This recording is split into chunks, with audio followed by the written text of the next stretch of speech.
The grand ballroom of the Harrington Hotel had been dressed for spectacle. Chandeliers dripping with crystal threw fractured light across marble floors, polished to mirror brightness. Waitstaff moved between tables like choreographed shadows, balancing flutes of champagne and trays of delicate appetizers on fingertips trained for exactly this kind of evening. 300 of the city's most powerful people had gathered for the annual Meridian Foundation Gala, the most prestigious charity event of the year, where fortunes were pledged and reputations were burnished with practiced generosity. Silk and linen filled every corner. Hushed conversation carried the measured weight of influence. The orchestra played something European and understated in the far corner, its melody curling through the warm air like smoke. Everything about the night had been arranged, calibrated, and approved. And then the woman at the top of the marble staircase missed her step. The moment that followed lasted no more than 2 seconds. But in those 2 seconds, something cracked open inside the evening that could not be sealed shut again. Evelyn Carter, chairwoman and chief executive of Carter Meridian Technologies, one of the most formidable figures in global finance, leaned dangerously forward as her heel caught the edge of the top stair. More than a dozen bodyguards stood within arm's length. Assistants trained for exactly this contingency froze. 300 guests turned in collective slow motion. And from somewhere deep in the crowd, a man nobody had been watching broke into a run. He caught her before her head reached the stone. It was not a graceful thing. It was the abrupt, physical fact of one body intercepting another. Momentum absorbed. A collision redirected. No one in the room had moved faster. No one in the room had moved at all. One arm wrapped around her shoulders, one braced against the railing, and Evelyn Carter came to rest against the chest of a man in a work uniform grease-stained at the collar, name badge slightly askew, breathing hard from the sprint. The ballroom did not breathe. Someone dropped a glass somewhere far across the room, and the sound of it shattering rang out like a gunshot.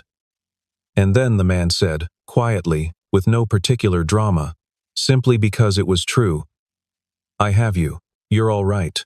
Evelyn Carter's fingers tightened around his forearm like a vice. Her body had gone very still, not the stillness of shock, but the stillness of someone listening to something beneath the surface of sound, some frequency only she could detect. Her lips parted. Her chest rose slowly, and the words that came out were almost too quiet to hear. But they reached him clearly. "Your voice," she said. "I know your voice." Evelyn Carter had not always lived in darkness.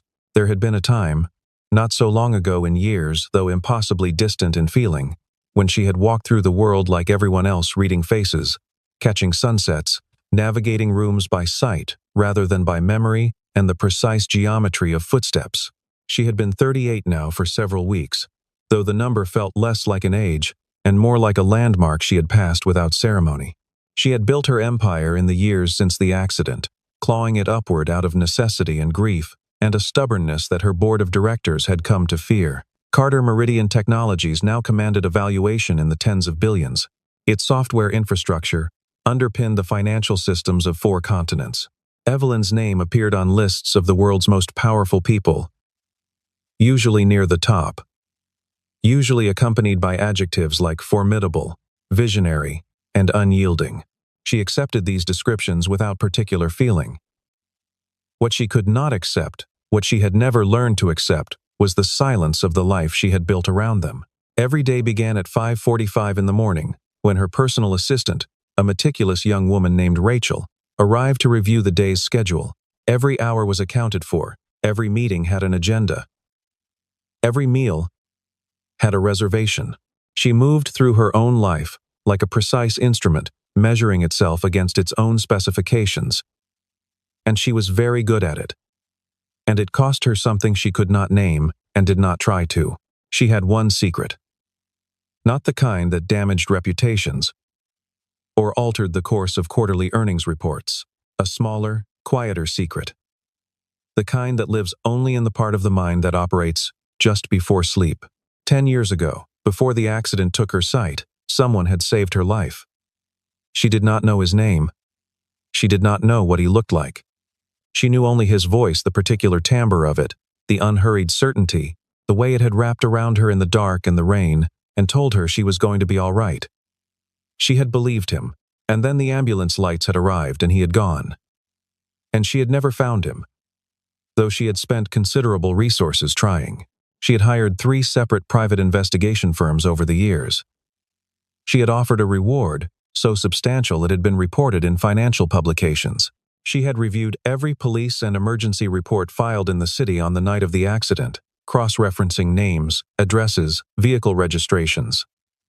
Nothing had ever led anywhere useful. The accident report listed the cause of rescue as unknown bystander intervention.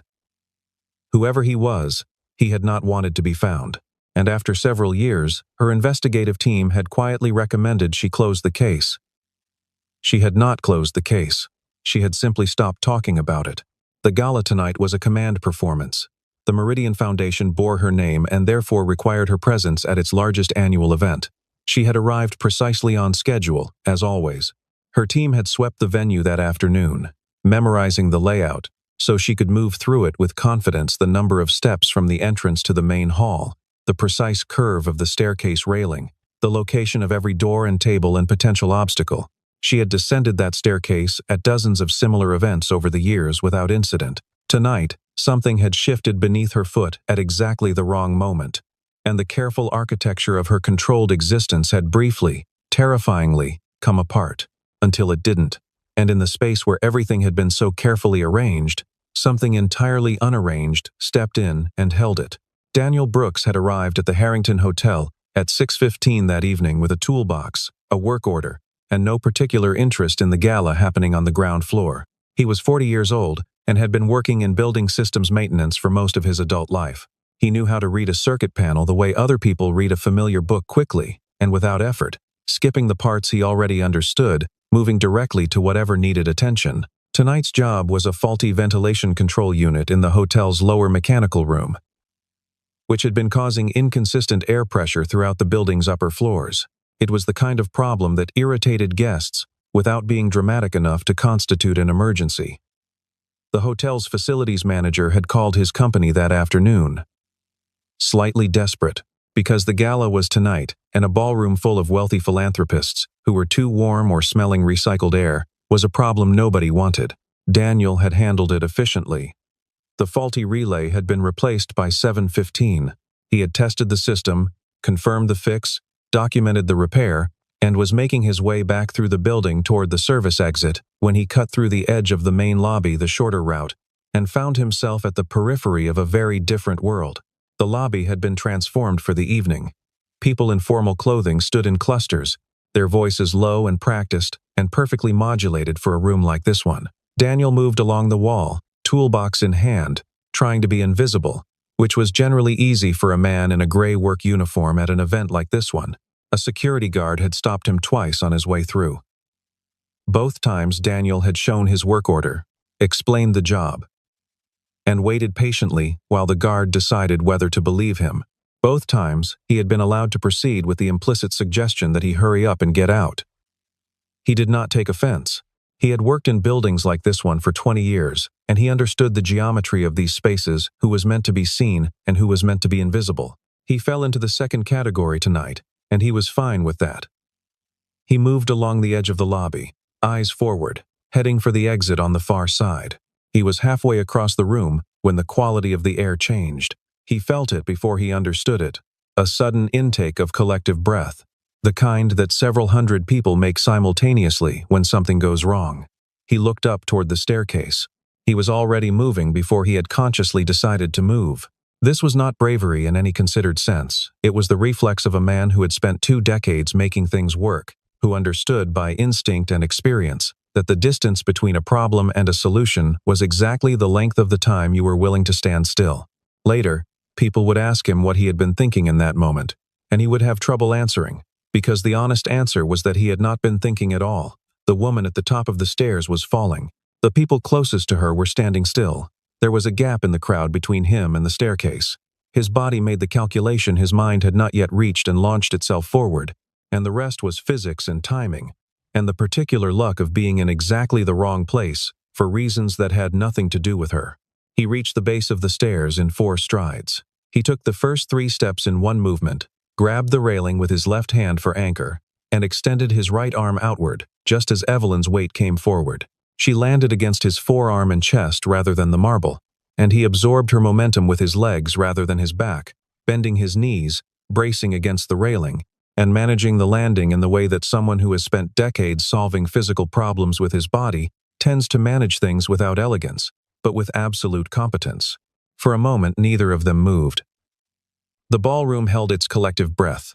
300 people stood suspended in the particular hush that descends when something has happened that none of the evening's careful planning had accounted for. And no one yet knew how to resume. Then he said what he said. Quietly, without any awareness that it was a significant thing to say. I have you. You're all right. He had said something very similar to someone, once, a long time ago. He had not thought about that night in years. Evelyn Carter's fingers did not loosen from his arm. She was standing now, fully upright, weight balanced, in no physical danger whatsoever. The danger she was in was of a different kind. Her face had gone to a place beyond composure, somewhere beneath the controlled surface she maintained for exactly these public moments, and what was visible, there was something raw and bewildered and intensely focused. She tilted her head slightly, the way she always did when she was listening for something important. Who are you? She asked. Daniel Brooks, he said. I work for the building's maintenance contractor. I was just leaving. Don't, she said. It came out quickly, with more force than she intended. She corrected, please. I'd like to speak with you. Her head of security, a large, unhappy man named Warren, had materialized at her shoulder with the expression of someone who has just been made to look professionally incompetent. Miss Carter, I strongly recommend. I didn't ask for a recommendation, Warren. Her voice had returned to its usual register, precise, quiet, entirely in control.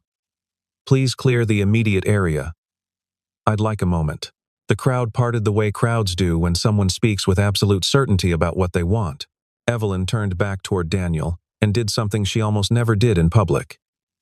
She reached out her hand. Open. Palmed. In the direction of his voice. Not a handshake. A request. He understood it and placed his hand in hers. She held it for a moment, and her expression moved through something complicated: recognition struggling against reason, certainty battling with the knowledge that certainty in a case like this was probably wishful thinking. She had been wrong before. She had heard voices over the years that triggered the same response in her nervous system and followed them all the way to dead ends. She was a rational person who dealt in data and evidence. She was also a woman who had spent 10 years waiting for a voice she was not sure she would ever hear again. You said, she began carefully. Just now, when you caught me. What were your exact words? He thought about it. I said I have you. And that you're all right. Something moved across her face like light across water, quick and gone. Say it again, she said. He was confused and said so. But he repeated it. I have you. You're all right. She breathed out once, slowly. Come with me, she said. Please. Evelyn's private suite occupied a corner of the hotel's 14th floor, arranged for her visit with the particular attention to spatial logic that her team always applied in advanced furniture, moved to the walls, pathways cleared, every object in its designated location so she could move freely. She led Daniel through it without hesitation, navigating by memory of the briefing her assistant had given her that afternoon. She settled into a chair near the window and gestured toward the one across from her. Daniel sat. He had set his toolbox down somewhere near the door. He was trying to understand what was happening and finding it difficult. I need to ask you some things, Evelyn said. They may seem strange. All right, he said. 10 years ago. The 12th of November. There was a car accident on Whitmore Bridge.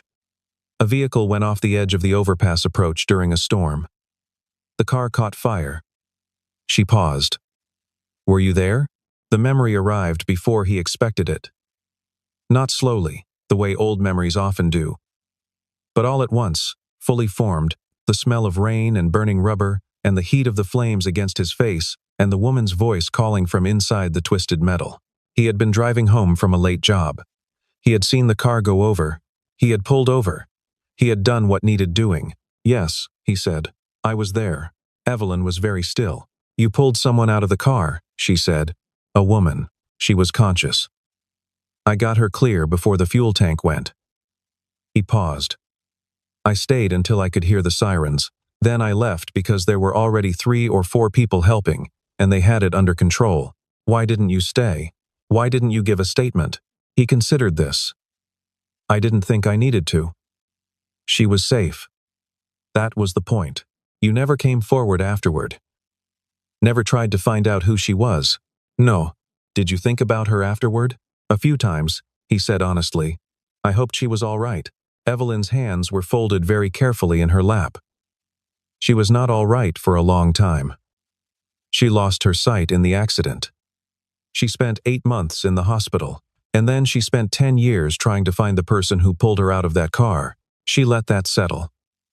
That was me, Mr. Brooks. You saved my life on Whitmore Bridge 10 years ago.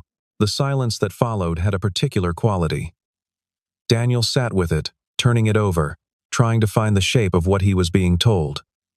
He remembered the woman's face, lit by the fire. He had not thought about it in years, not consciously, the way a person does not consciously think about many things that become part of the accumulated weight of a life. He had been 20 years old in his own reasoning that night. He did what needed doing, and he left. That had seemed right at the time. It still seemed right in principle. I didn't know you didn't find another way out, he said finally. I saw you were responsive, and I assumed, you assumed correctly about the immediate moment, she said. You saved my life. The rest is not your responsibility. She paused. I'm not saying this to assign blame. I'm saying it because I need you to understand why finding you matters to me. One of Evelyn's senior assistants, a young man named Patrick who had worked for her for 3 years and prided himself on being unshockable, knocked and entered with a tablet. He had spent the previous 20 minutes with the hotel's security team, tracking down archive footage from the Whitmore Bridge area bridge surveillance cameras, traffic monitoring records, anything that might have captured the incident on the night in question. It had taken some doing, and several phone calls to people who owed Evelyn Carter professional favors, but they had found something. A traffic camera positioned at the north end of the bridge approach had recorded the accident and its aftermath. The footage was old, compressed to near illegibility by a decade of storage, but the hotel's technical team had run it through enhancement software in the past 40 minutes. Patrick set the tablet on the table between Evelyn and Daniel and pressed play without speaking.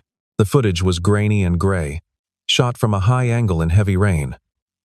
A vehicle could be seen losing control near the railing of the bridge approach, striking the barrier and going partly over before catching.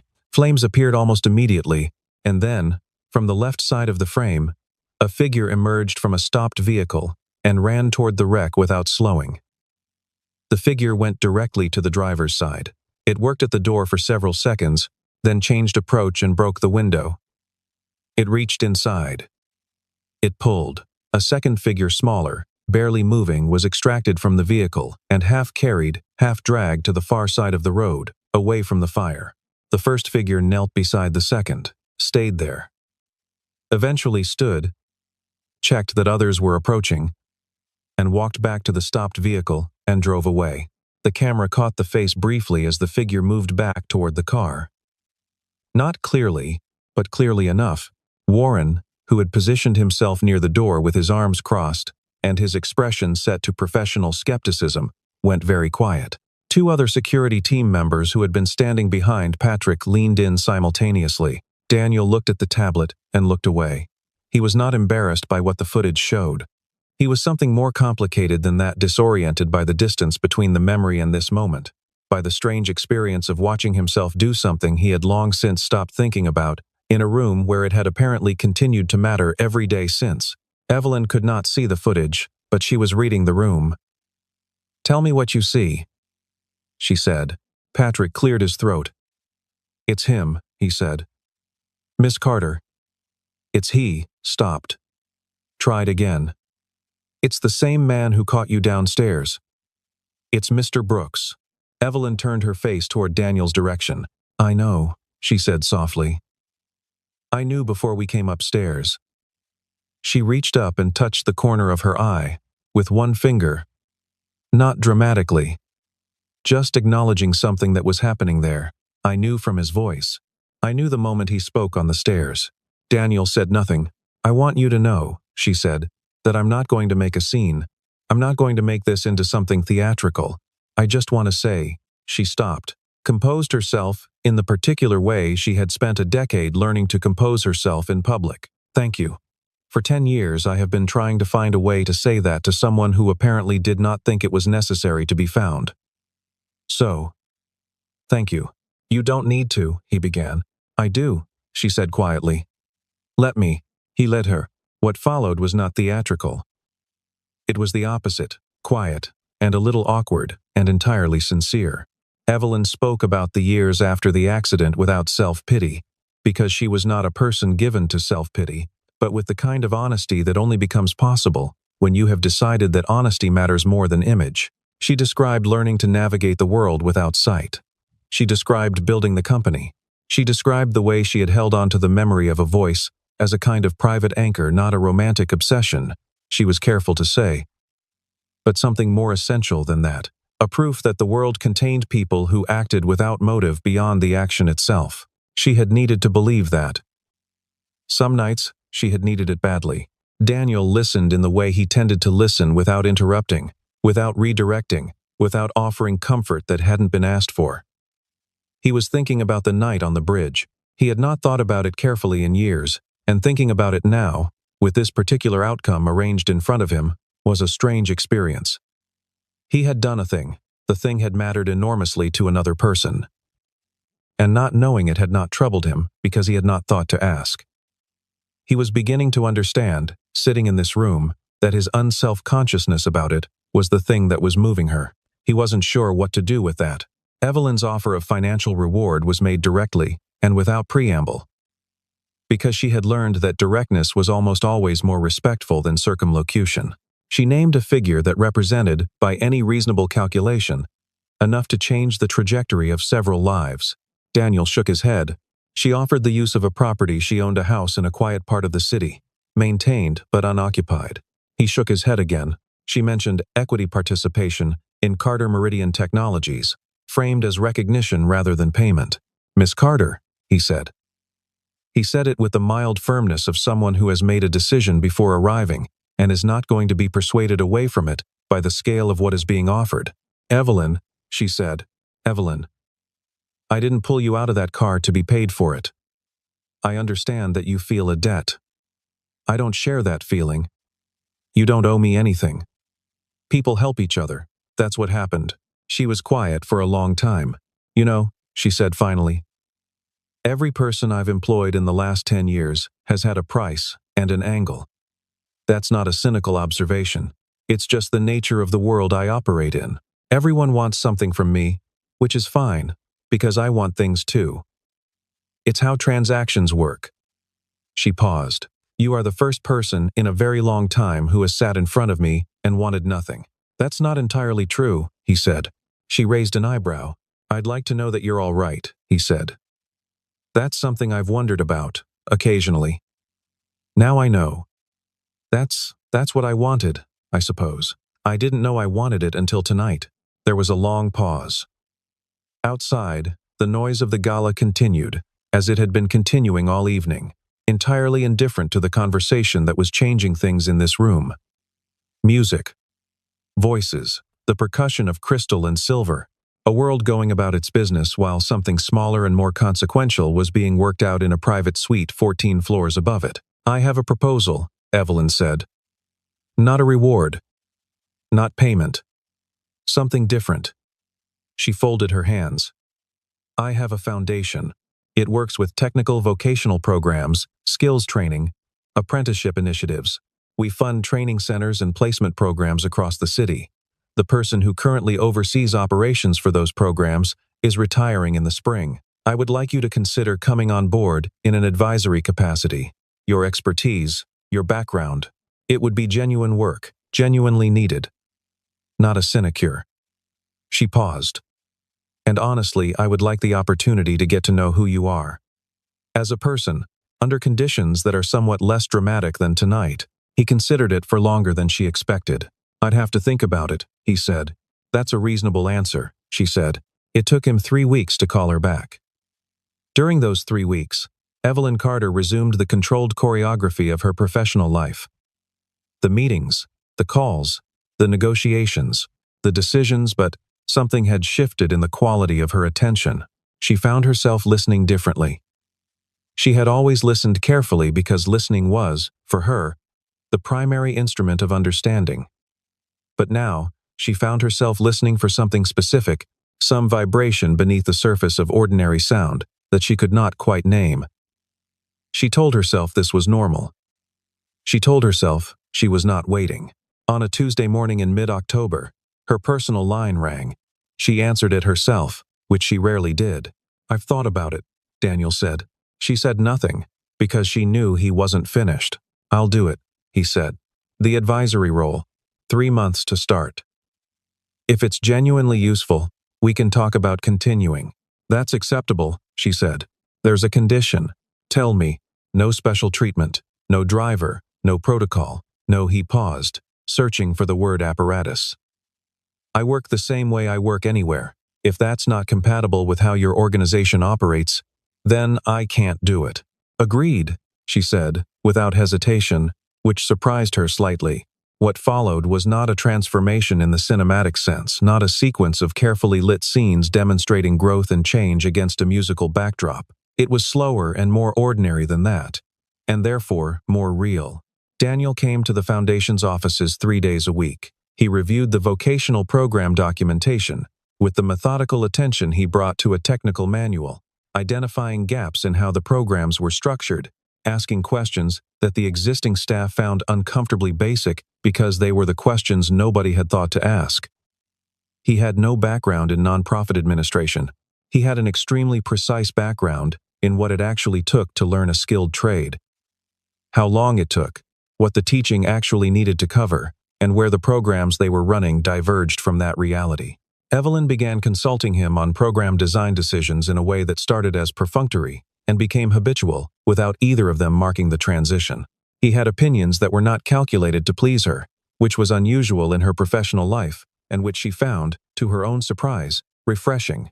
He disagreed with her in meetings clearly and without apology, and without the careful diplomatic softening that her employees applied to any statement of disagreement, the way people sand down sharp edges near someone they fear.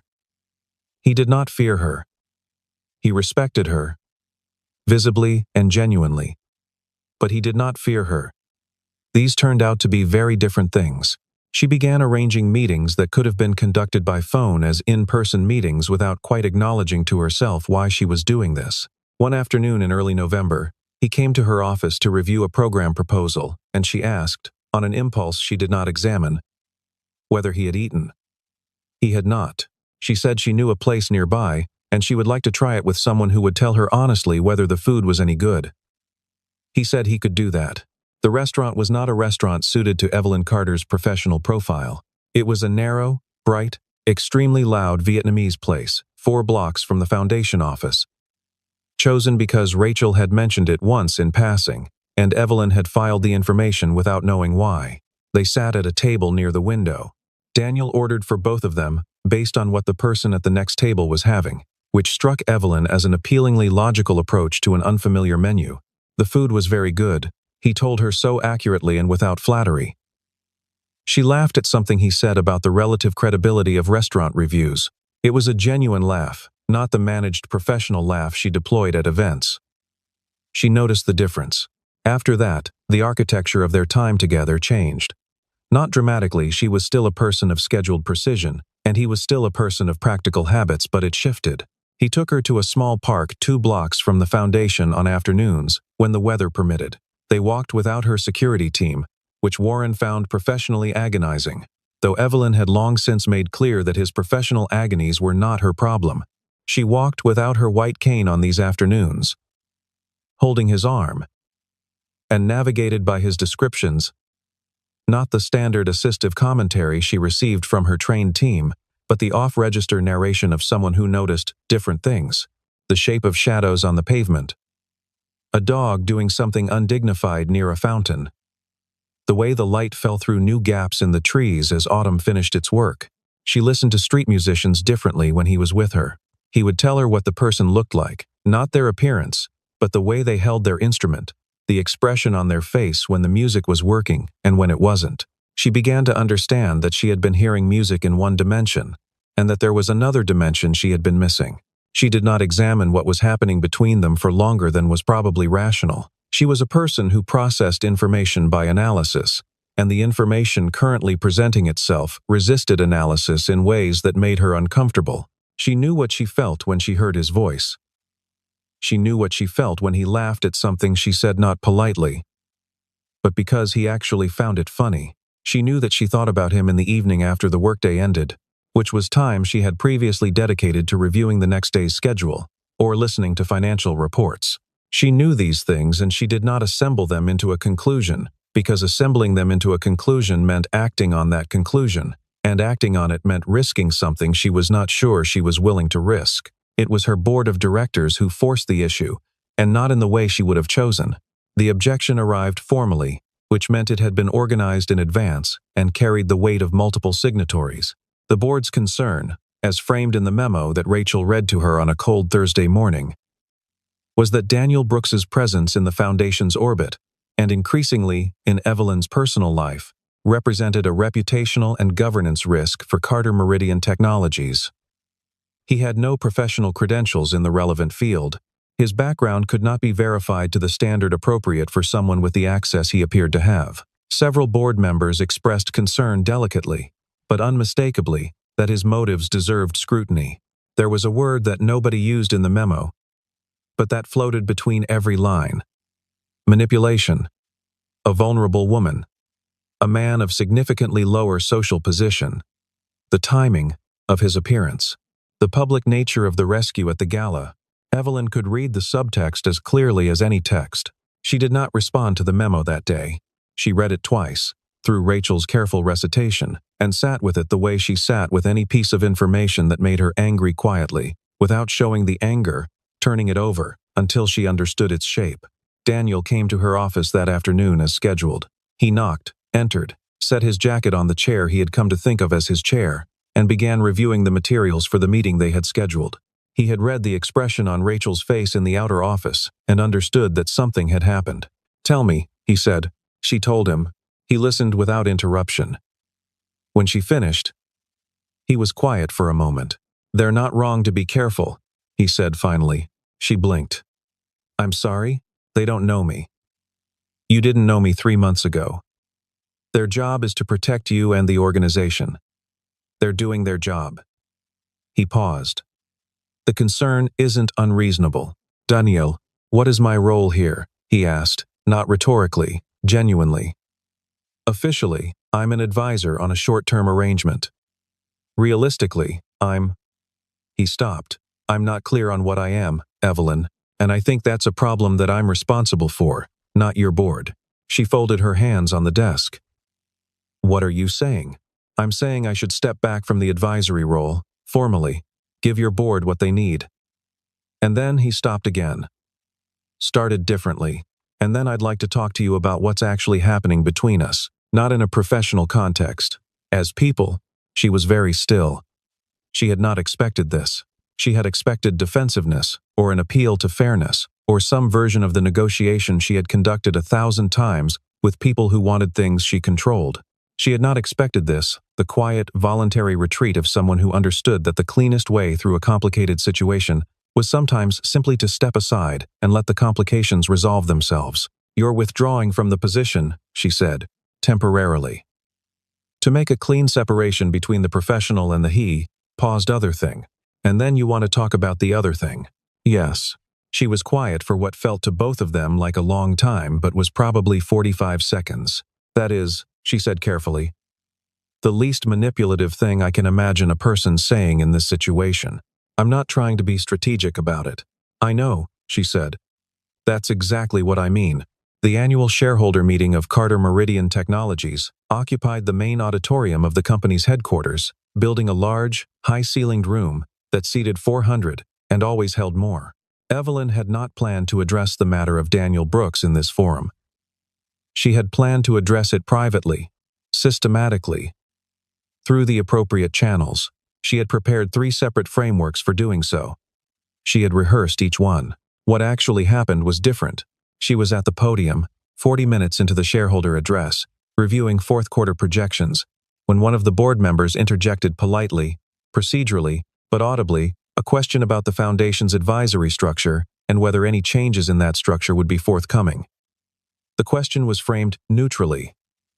It was not neutrally intended. The room understood this. Evelyn understood this. She had a choice. She could answer the question as framed procedurally, at arm's length, with the careful professional language she had used to manage every delicate situation for 20 years. She could manage the narrative. She had always managed the narrative. She was exceptionally good at it. Or she could tell the truth. She paused at the podium for a moment that seemed, to the assembled shareholders, to go on slightly longer than usual. Then she adjusted the microphone. "I want to tell you something," she said. "That isn't in the prepared materials." The room went very still. She told them about the night on Whitmore Bridge. She had never spoken about it publicly. Not in any interview, not in any company communication, not in the various profiles that publications had written about her recovery and her career. She told it plainly, without sentimentality, but also without the professional remove she usually applied to personal subjects. She told them about 10 years of looking. She told them about the gala, and the stairs, and the moment she heard a voice she had spent a decade trying to find. She told them about a man who had walked into a burning car in the middle of a storm, and then gone home, and not told anyone, because he thought that was simply the right thing to do, and that was the end of the matter as far as he was concerned. She told them what she had decided. She did not frame it as a decision about the foundation or as a corporate governance matter. She framed it as something simpler and harder to argue with. A fact about who this person was, demonstrated over a decade, and confirmed over 3 months, that she was prepared to stand behind in any room, at any table, before any audience. "I want to be clear about something," she said. And her voice was steady in the way that things are steady when they have decided to hold. "The man you have been reading about in memos and discussing in committee meetings is not a risk to this company or to my judgment. He is, if anything, a more reliable indicator of good judgment than most of what sits in this room, including me on certain occasions." She paused. "He declined every financial reward I offered him. He stepped back from his advisory role voluntarily when he thought his presence was creating complications for people who hadn't asked for complications. He has not, in 3 months of working alongside this organization, once asked for anything beyond the work itself." She paused again. "He is the only person I have met in this professional life who has never, not once, looked at me and seen anything other than a person." She turned her face slightly, the precise turn that indicated she was listening to a particular area of the room. She could not see Daniel. She knew he was somewhere in the back. She had heard his voice speaking quietly to Rachel before the meeting began, from that direction. And she had filed the information, the way she filed everything, precisely, without loss. She stepped back from the podium and walked toward him. She navigated the space between the stage and the back of the auditorium without assistance. She did not waver. She counted steps, the way she had counted steps for 10 years. Building the interior map of every room she entered, calibrating by the sound of her own footsteps against different floors. She knew this building. She knew this auditorium. She had walked it many times, but she had never walked it like this publicly, deliberately, toward something. She stopped in front of him. She could feel the warmth of him 3 feet away. She reached out and found his arm. And he met her hand. And she held it. The room, 400 people, did not make a sound. "I told you once," she said, not loudly, but the acoustics of a silent auditorium carry things clearly, "that I owed you a debt I couldn't repay." "You told me you owed me nothing," he said. "I've revised my position," she said. "I owe you I would like." She stopped. Began differently. "I would like to know you, all the way through. For as long as that means something. I don't know what that looks like practically, or what it becomes. I only know it's true." He said nothing for a moment. "I've been thinking about saying something similar for about 2 months, he said. "You could have said it earlier. You had a lot of board memos to get through," he said. "I didn't want to add to the agenda." She laughed. The auditorium did not hear what she had said to herself. Privately, in that moment, that she could not remember the last time someone had made her laugh without trying. The room heard the laugh itself, and it moved through the assembled shareholders and investors and board members, the way warmth moves through a space that has been cold, not announcing itself, just changing the quality of the air. The formal resolution came through the board 3 weeks later. Warren, who had spent the intervening period revising his professional opinion of Daniel Brooks with the private thoroughness of someone who understood when they had misjudged a situation, was the one who briefed Evelyn. The board had voted to extend the foundation's advisory arrangement on a permanent basis, with a revised scope that reflected Daniel's actual contributions over the previous 3 months. The vote had not been unanimous, but it had been decisive. The coverage that followed was extensive and largely favorable, which was not the thing either of them thought about most. What they thought about was ordinary, the specific texture of the days that followed, the way the city looked in winter, the sounds of things. Daniel had stopped traveling to the foundation by the bus route he had been using and started walking, because Evelyn had told him she liked hearing about the walk in the morning. He had started telling her what he saw with more attention than he had previously paid to such things, the particular quality of light on the river on cold mornings, a neighborhood's worth of holiday decorations going up on a street he passed, the way a certain building's ventilation stack caught the wind and produced a low, steady note like a bass instrument. She told him once that she had been trying to see the world for 10 years without the one sense that everyone assumed was essential, and that he had shown her something she had not expected, that the world was, in certain ways, better described than seen. He did not know what to do with that exactly, but he thought about it for a long time. On an afternoon in March, several months after the shareholder meeting, they were sitting by a lake in one of the city's larger parks. It was a still day, cold enough for their breath to show, warm enough to be comfortable in reasonable layers. The trees around the lake were beginning their first hesitant suggestions of spring, the faintest possible blush of green at the ends of branches, the kind of thing that was easy to miss if you weren't paying attention. Evelyn was leaning back in her chair with her face tilted toward the sun, which was doing its best for a March afternoon. Daniel was watching 2 geese conduct a dispute near the water's edge, with what appeared to be profound seriousness on both sides. "I've been thinking about something," Evelyn said. "What?" "That night. On the stairs." She paused. "When you caught me, what about it? There were 14 people within reach of me. Trained people. People whose job was exactly that."